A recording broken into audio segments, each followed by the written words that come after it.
नमस्कार मित्रों, धोरण 12 विषय आंकड़ाशास्त्र एनी अंदर पार्ट 2 एनु चैप्टर नंबर 2 यादृच्छिक चल अने असतत संभावना वितरण जेनु बोर्डनी अंदर वेटेज छे 10 गुण। बोर्डनी परीक्षानी अंदर आ चैप्टर मांथी 10 मार्क्स ना क्वेश्चन पूछाशे। हवे आपणे संभावना चैप्टर कंप्लीट कर्યું, ત્યારબાદ चैप्टर नंबर 2 ની આપણે શરૂઆત કરીએ છીએ, જેનું નામ છે યાદચ્છિક ચલ અને અસતત સંભાવના વિતરણ। હવે યાદચ્છિક ચલ અને અસતત સંભાવના વિતરણની અંદર આ ચેપ્ટર માં ઘણું બધું इजी वस्तु है कि जे संभावनानी कंपेरिजन में घणो इजी आ चैप्टर है। अने आ चैप्टर ની અંદર માત્ર 2 થી 3 સૂત્રો જો તમે યાદ રાખશો તો તમે આમાં પૂરેપૂરા માર્ક્સ કવર કરી શકશો। હવે સૌથી પહેલા જે ચેપ્ટર નું નામ છે તો એને આધારે ચેપ્ટર નું નામ છે યાદચ્છિક ચલ અને અસતત સંભાવના વિતરણ। તો આપણે જોઈએ कि यादृच्छिक चल कोने कहेवाय? यादृच्छिक चल एटले शुं? तो जुओ, यादृच्छिक चलनी व्याख्या छे कि यादृच्छिक प्रयोग साथे संकळायेला निदर्श अवकाश u ना दरेक घटकने वास्तविक संख्या साथे सांकळता विधेयने यादृच्छिक चल कहे छे। અને યાદચ્છિક ચલને સંકેતમાં કેપિટલ X વડે દર્શાવવામાં આવે છે। ફરીથી અહીંયા તમે સમજો કે યાદચ્છિક પ્રયોગ સાથે સંકળાયેલ। હવે યાદચ્છિક પ્રયોગ એટલે શું એ આપણે સંભાવના ચેપ્ટરમાં શીખ્યા છે। ભાઈ કોઈ પણ યાદચ્છિક પ્રયોગ, ધારો કે હું યાદચ્છિક પ્રયોગ લઉં છું અત્યારે કે ભાઈ એક સમતોલ સિક્કો ઉછાળવાનો યાદચ્છિક પ્રયોગ, एक समतोल सिक्को उछाळવાનો જે યાદચ્છિક પ્રયોગ છે તો એનો નિદર્શ અવકાશ u મને શું મળે? h અથવા તો t। બરોબર છે। હવે અહીંયા પ્રશ્ન શું કીધો છે કે યાદચ્છિક પ્રયોગ સાથે સંકળાયેલ નિદર્શ અવકાશ u ના દરેક ઘટકને વાસ્તવિક સંખ્યા સાથે સાંકળતા વિધેય યાદચ્છિક ચલ કહે છે। હવે અહીંયા તેને સંકેતમાં કેપિટલ X વડે સિમ્પલ વસ્તુ છે। અહીંયા હું ધાર્યું કે ભાઈ મને h કેટલા મળે, ધારો કે હું મારે અહીંયા હું x = 1 લઉં, h मतलब x = 1, મને અહીંયા h કેટલી વખત મળે છે? એક વખત। કદાચ અહીંયા મને t લેવાનું કીધું છે, मतलब ટેલ, તો એ પણ એક। तो તમારો કોઈ યાદચ્છિક પ્રયોગ જે છે એની સાથે જે સંકળાયેલ નિદર્શ અવકાશ u છે એના આ દરેક ઘટકને વાસ્તવિક સંખ્યા સાથે સાંકળતા વિધેયને યાદચ્છિક ચલ કહે છે અને તેને સંકેતમાં કેપિટલ X વડે। મિત્રો આ વ્યાખ્યાને યાદ રાખજો। ફરીથી એક વખત વ્યાખ્યાને સેટ કરો कि यादृच्छिक प्रयोग साथे संकळाયેલ निदर्श अवकाश u ना આપણે કોઈ યાદચ્છિક પ્રયોગ કરીએ છીએ એની સાથે જે નિદર્શ અવકાશ u છે એના દરેક ઘટકને વાસ્તવિક સંખ્યા સાથે સાંકળતા વિધેયને યાદચ્છિક ચલ કહે છે અને તેને સંકેતમાં કેપિટલ X વડે દર્શાવવામાં આવે છે। હવે એ જ રીતે આગળ જોઈએ તો આ જે યાદચ્છિક ચલ છે એ યાદચ્છિક ચલના મુખ્ય 2 પ્રકાર છે। એક અસતત યાદચ્છિક ચલ અને બીજું સતત યાદચ્છિક ચલ। નંબર 1 અસતત યાદચ્છિક ચલ અને બીજું સતત યાદચ્છિક ચલ। હવે અહીંયા આપણે યાદચ્છિક ચલને ભૂલીએ થોડીવાર, આપણે અસતત અને સતતને યાદ કરીએ तो ધોરણ 11 ની અંદર ધોરણ 11 માં આપણે આવૃત્તિ વિતરણ બનાવતા શીખેલા કે અસતત આવૃત્તિ વિતરણ કેવી રીતે બને। અને સતત આવૃત્તિ વિતરણ કેવી રીતે બને? તો અસતત કોને કહેતા હતા અને સતત કોને કહેતા હતા? તો ત્યાં આપણે યાદ રાખવા માટે એવું યાદ રાખેલું કે વર્ગ વગરના હોય એ અસતત કહેવાય અને વર્ગવાળા જે આવૃત્તિ વિતરણ હોય એને સતત કહેવાય. વર્ગ વગરના હોય એ અસતત અને વર્ગવાળા હોય એ સતત. હવે પણ એક્ઝેક્ટ ધીમે ધીમે એની ડેફિનેશન આપણે જોઈએ તો ત્યાં આપણે એવું પણ યાદ રાખેલું કે જેને ગણી શકાતું હોય એ અસતત કહેવાય અને જેને માપવું પડે, જોજો, જેને માપવું પડે, જેને ગણવું પડે એ અસતત અને જેને માપવું પડે એ સતત. અને હજી જો એની એક્ઝેક્ટ નજીક જઈએ તો ત્યાં આપણે શીખેલા કે જે કોઈ ઘટક છે એ નિશ્ચિત કરેલ સંખ્યા જ ધારણ કરી શકે, નિશ્ચિત કરેલ સંખ્યા જ ધારણ કરી શકે તો એ અસતત કહેવાય. અને જે કોઈ પણ કિંમત ધારણ કરી શકે, જે કોઈ પણ કિંમત ધારણ કરી શકે એ અસતત કહેવાય. તો આ હતા અસતત અને સતત. પણ હવે આપણે અહીંયા ધોરણ 12 ની અંદર જે જોવાનું છે એ છે અસતત યાદચ્છિક ચલ અને સતત યાદચ્છિક ચલ. તો અસતત યાદચ્છિક ચલ આપણે કોને કહીશું? તો અસતત યાદચ્છિક ચલની અંદર આપણે જોઈએ તો એની વ્યાખ્યા શું કીધી છે કે જે યાદચ્છિક ચલ x વાસ્તવિક સંખ્યાઓના ગણ r માં અથવા તેના ઉપગણમાં કેવી કિંમત આવી? ગણી શકાય તેટલી કિંમતો ધારણ કરી શકતો હોય તો તે યાદચ્છિક ચલ x ને અસતત યાદચ્છિક ચલ કહે છે. આપણી જે વાસ્તવિક સંખ્યાઓનો ગણ r છે અથવા તો એનો ઉપગણ હોય પણ એમાં કેવી ગણી શકાય તેટલી જ કિંમત જો ધારણ કરી શકતો હોય તો તેવા યાદચ્છિક ચલને તો તે યાદચ્છિક ચલ x ને અસતત યાદચ્છિક ચલ કહે છે. મિત્રો મેં એના ઉદાહરણ પણ લખ્યા છે. નંબર 1, કુટુંબ દીઠ બાળકોની સંખ્યા. કુટુંબ દીઠ બાળકોની સંખ્યા. હવે તમે સર્વે કરો કે કુટુંબ દીઠ બાળકોની સંખ્યા કેટલી છે તો તમને આન્સર શું મળશે? 0, એક પણ બાળક નથી, અથવા 1 અથવા 2 અથવા 3 અથવા 4 અથવા 5. મતલબ તમે શું કરો છો? આ કેવી સંખ્યા ધારણ કરે છે તો કે ગણી શકાય તેટલી જ જો કિંમત ધારણ કરી શકતા હોય તો એવા યાદચ્છિક ચલને શું કહેવામાં આવે છે? અસતત યાદચ્છિક ચલ. એવું જ બીજું ઉદાહરણ છે, માર્ગ પર થતા અકસ્માતની સંખ્યા.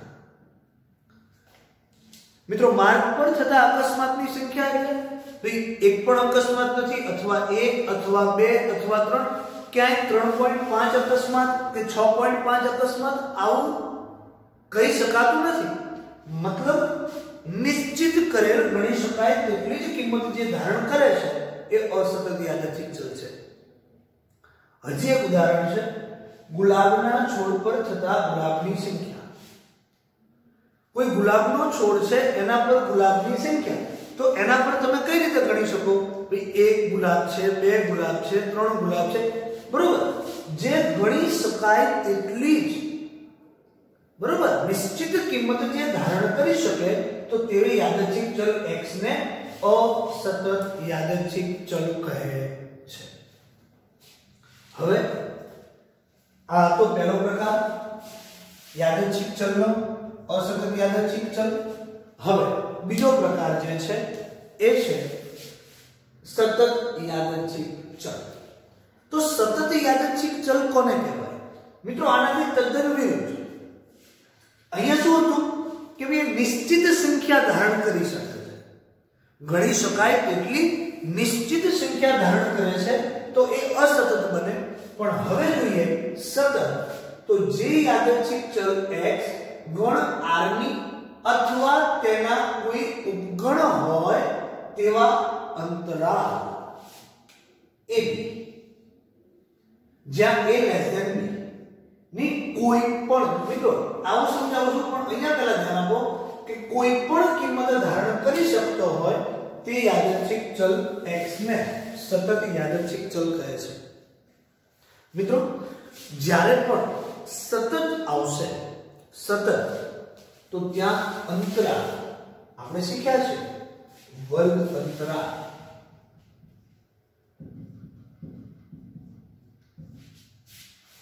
અહીંયા શું કીધું છે? r વાસ્તવિક સંખ્યાનો ગણ r હોય અથવા તેનો ઉપગણ હોય એવો અંતરાલ ધારો કે ab. મતલબ શું છે? ધારો કે મેં એક વર્ગ અંતરાલ લીધો 10 થી 20. મિત્રો યાદ રાખજો આ 10 છે એ a છે, 20 છે એ b છે. આ મારો અંતરાલ છે અને હંમેશા અહીંયા શું હશે? a less than b. a એ b કરતા ક્યાંય આપણે આવો અંતરાલ જોયો 20 થી 10? ના. મતલબ અહીંયા કહેવા શું માંગે છે?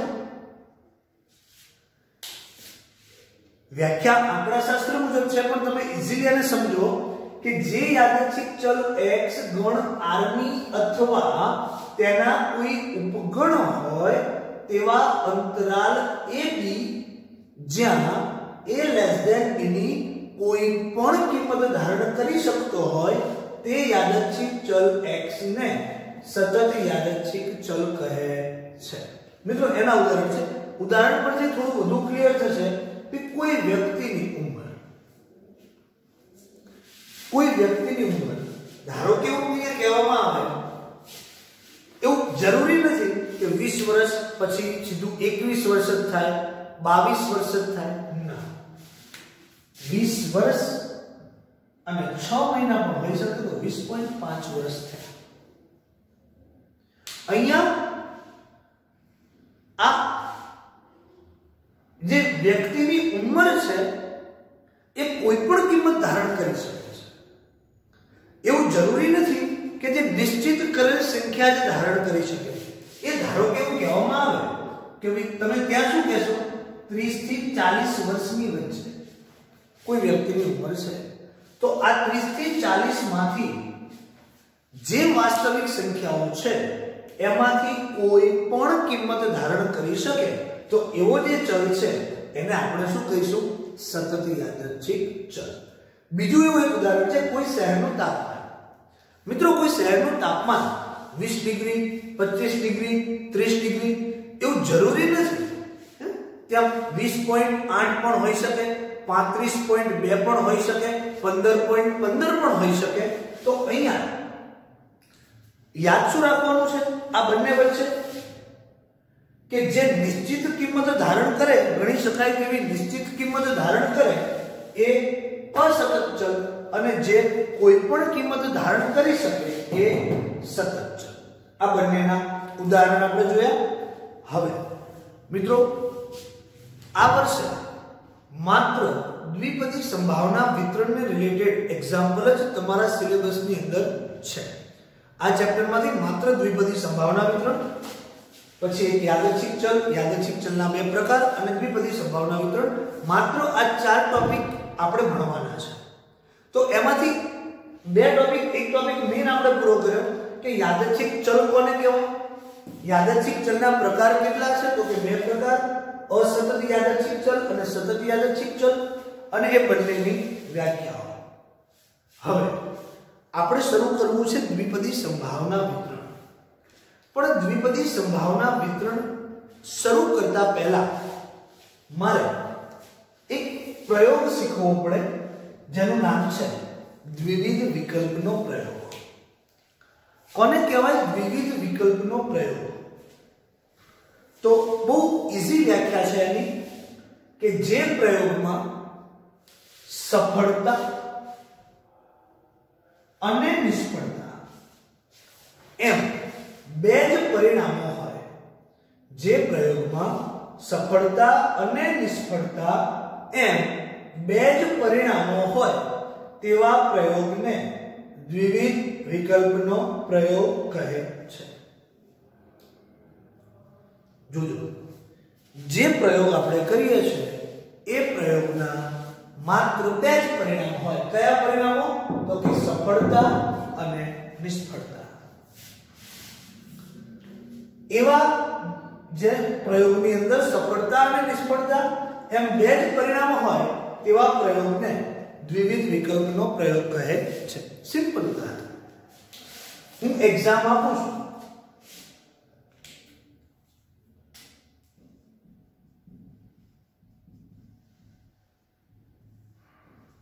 તો આના માત્ર બે જ પરિણામ છે. કયા? કાં તો હું પાસ થઈશ અથવા તો હું ફેલ થઈશ. મતલબ અહીંયા હું શું થઈશ? સફળ થઈશ અથવા તો હું અહીંયા નિષ્ફળ થઈશ.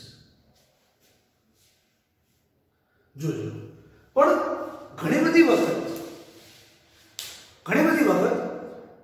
આપણે જે પ્રયોગ કરીએ છીએ એનો હેતુ ધ્યાનમાં લેવામાં આવે છે. આવું જ એક બીજું ઉદાહરણ તમને હું આપું.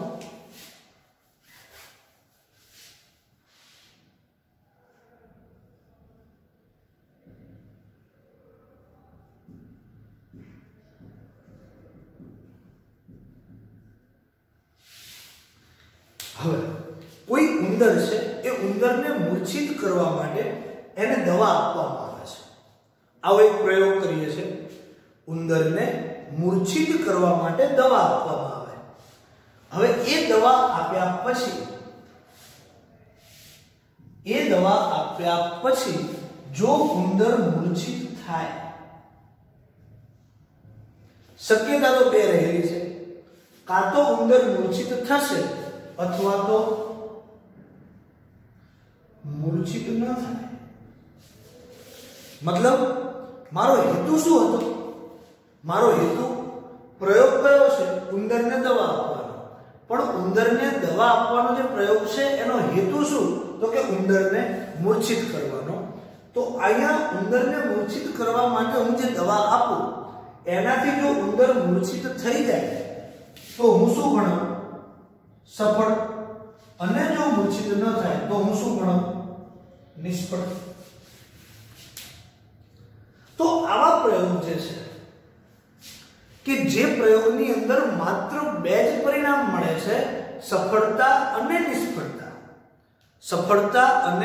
નિષ્ફળતા.